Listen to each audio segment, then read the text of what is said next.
যারাই ক্ষমতা আসছে সেই ব্যাপারে একই রকম ছিল, ঠিক কিনা? দুর্নীতি বাংলাদেশের অন্যতম প্রধান সমস্যা।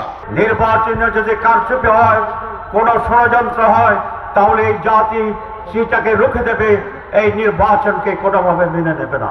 11 দলীয় জোটের পক্ষ থেকে এই সংবাদটি মেসেজটি আপনার দিতে আসছি যে 11 দলীয় জোটের অন্যতম নেতা, অন্যতম ব্যক্তি নয় সে, কিন্তু এই যে জোট গঠনে হামিদের ভূমিকা আছে, নাহিদ এবং অন্য নেতারা সাথী আছে। রাতের পর রাত জেগে এই জোট গঠন করে সিট ডিস্ট্রিবিউশন করে যে জাতীয় কর্তব্য পালন করছে, তার অন্যতম হচ্ছে আপনাদের সন্তান হামিদুর রহমান আজাদ। এটা ত্রয়োদশ জাতীয় সংসদ নির্বাচন। এর আগে আরো 12টি নির্বাচন হয়েছে। সে সমস্ত নির্বাচনের মাধ্যমে ক্ষমতার পরিবর্তন হয়েছে, প্রধানমন্ত্রীর নাম পরিবর্তন হয়েছে, দলের নাম পরিবর্তন হয়েছে, কিন্তু বাংলাদেশের মানুষের মৌলিক যে প্রয়োজন, সেই প্রয়োজন পূরণে কোনো পরিবর্তন আসেনি।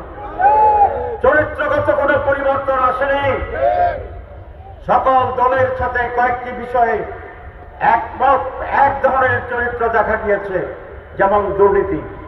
দুর্নীতির ব্যাপারে যারাই ক্ষমতা আসছে সেই ব্যাপারে একই রকম ছিল, ঠিক কিনা? দুর্নীতি বাংলাদেশের অন্যতম প্রধান সমস্যা। 11 দলীয় জোট যদি নির্বাচিত হয়, তাহলে বাংলাদেশ থেকে আমরা দুর্নীতিকে বিদায় করে দেব ইনশাআল্লাহ।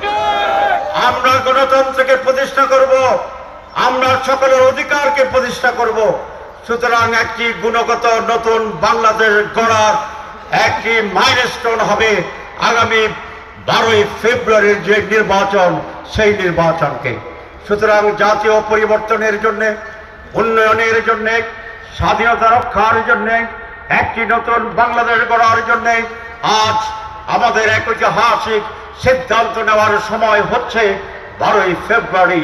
এই জাতি 12ই ফেব্রুয়ারিতে সিদ্ধান্ত নিতে ভুল করবে না ইনশাআল্লাহ। আসুন 12 তারিখের আগেই সকলকে ঐক্যবদ্ধ করে আমরা বিজয় ছিনিয়ে আনবো। সুষ্ঠু নির্বাচন হতে হবে। সুষ্ঠু নির্বাচনেই এই জাতির রক্ষার জন্য বড় ভূমিকা রাখবে। নির্বাচনে যদি কারচুপি হয়, কোন ষড়যন্ত্র হয়, তাহলে এই জাতি সেটাকে রুখে দেবে, এই নির্বাচনকে কোনোভাবে মেনে নেবে না।